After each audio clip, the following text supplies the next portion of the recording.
Hi friends, ఈరోజు మనం నువ్వుల రసం ఎలా చేయాలో తెలుసుకుందాం. ఇది ఎంతో టేస్టీ అండ్ హెల్తీగా ఉంటుంది. ఇది పిల్లలు ఎంతో ఇష్టంగా తింటారు. నా రెసిపీ మీకు నచ్చినట్టయితే షేర్ చేయండి, సబ్స్క్రైబ్ చేయండి. ఈ రసానికి కావలసిన పదార్థాలు ఇప్పుడు మనము తెలుసుకుందాము.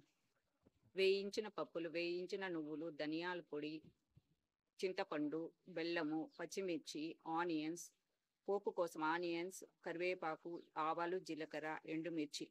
పండుని ఒక గిన్నెలో వాటర్ వేసి నానబెట్టుకొని దానిని ఇలా రసం తీసి పక్కన పెట్టుకోవాలి. ఇప్పుడు ఒక మిక్సీ జార్ తీసుకొని అందులో వేయించిన నువ్వులు, వేయించిన పప్పులు, పచ్చిమిరపకాయలు, ధనియాల పొడి 2 టేబుల్ స్పూన్స్ వేసి కోర్స్గా గ్రైండ్ చేసుకోవాలి. మిక్సీ జార్లో తగినంత వాటర్ వేసుకొని మెత్తగా గ్రైండ్ చేసుకోవాలి. గ్రైండ్ అయిన ఈ మిశ్రమంలో ఆనియన్స్ వేసుకొని మళ్ళా కోర్స్గా గ్రైండ్ చేసుకోవాలి. ఈ రసంలో నువ్వులు, పల్లీలు, బెల్లము ఉండడం వల్ల ఇది అందరికీ ఎంతో హెల్తీ అయిన రెసిపీ.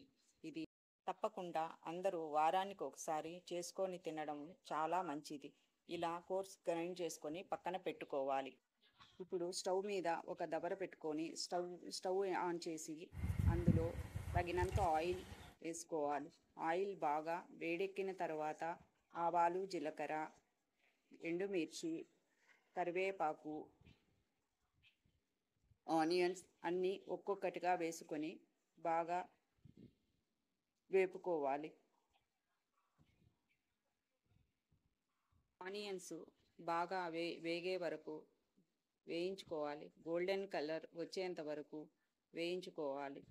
ఇలా ఆనియన్స్ వేగిన తర్వాత ఇందులో మనం ముందుగా పక్కన పెట్టుకున్న చింతపండు పులుసును వేసుకోవాలి. ఇలా వడగట్టుకుంటూ చింతపండు పులుసు వేసుకొని అందులో తగినన్ని వాటర్ వేసుకోవాలి. ఇప్పుడు ఇందులో తగినంత ఉప్పు కూడా వేసుకోవాలి. మనకు కావాల్సినంత, మన టేస్ట్కి తగినంత ఉప్పు వేసుకొని ఇప్పుడు మనము ముందుగా గ్రైండ్ చేసి పెట్టుకున్న మిశ్రమాన్ని ఇందులో వేసుకొని బాగా కలబెట్టుకోవాలి. తగినన్ని వాటర్ వేసుకొని టేస్ట్ చెక్ చేసుకోవాలి. ఒక పొంగు వచ్చేంత వరకు బాయిల్ చేసుకున్న ఈ రసంలో మనం ఒక బెల్లం ముక్క వేసుకోవాలి. బెల్లం అనేది ఆప్షనల్. తీయగా తినాలనుకున్న వాళ్ళు వేసుకోవచ్చు, లేకపోతే అలా అయినా కూడా తినేయచ్చు. అంతే, వేడి వేడి నువ్వుల రసం రెడీ.